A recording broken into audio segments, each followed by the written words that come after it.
На 20-м выбарчым участку Першамайскага району Менску, які знаходзіцца ў Беларускім аграрным тэхнічным універсітэце, другі дзень ідзе датэрміновае галасаванне. Якую актыўнасць выяўляюць выбарцы і найперш студэнты?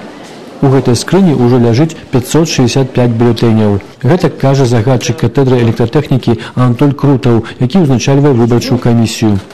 Столькі чалавек прагаласавала датэрмінова ўсяго за адзін дзень, 14 снежня, кажа Крутаў. 565. Калі ўлічыць, што на участку пражывае 2191 выбаршчык, атрымліваецца, прагаласавала ўжо амаль чвэрць. З іх большасць студэнты БАТУ. Скрыня стаяла тут усю ноч, побач дзяжурыў міліцыянт. 15 снежня о 10 раніцы сябры камісіі і назіральнікі праверылі яе захаванасць. Моя подпись, да. Адкрылі шчыліну і вынеслі скрыню ў калідор, дзе арганізавана галасаванне. Неўзабаве з'явіліся першыя выбарцы, як звычайна пенсіянеры. Гэтая жанчына ахвотна адказвае, чаму прыйшла галасаваць датэрмінова і за каго аддала свой голас. Да, хочу скорее свой голос отдать за Лукашенко Александра Григорьевича. Пожелать, чтобы все успешно прошло. Добре, дякую. Поспіхаю. Щиро дякую.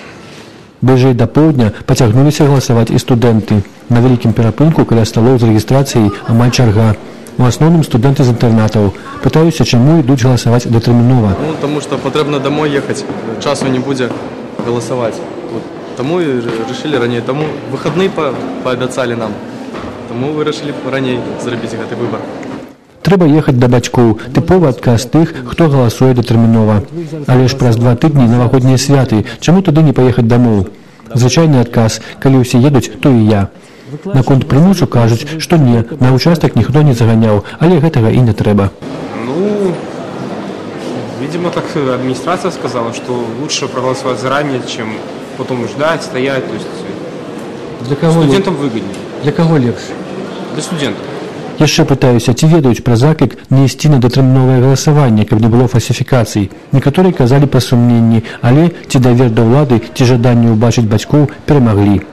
Знаете, вот я не уверен, ну я не знаю, мне кажется, что это все нормально и фальсификации ну никак не может быть, что у нас все это соблюдено и предприняты меры, чтобы не было фальсификации. За кого голосовали студенты? Гучалі імёны кандыдатаў Лукашэнкі, Саннікава, Некляева, Романчука, але амаль кожны трэці на пытанне проста не адказваў. Два слова. Раніцай 15 снежня за 2 гадзіны галасавання на участку прагаласавалі 52 выбарцы.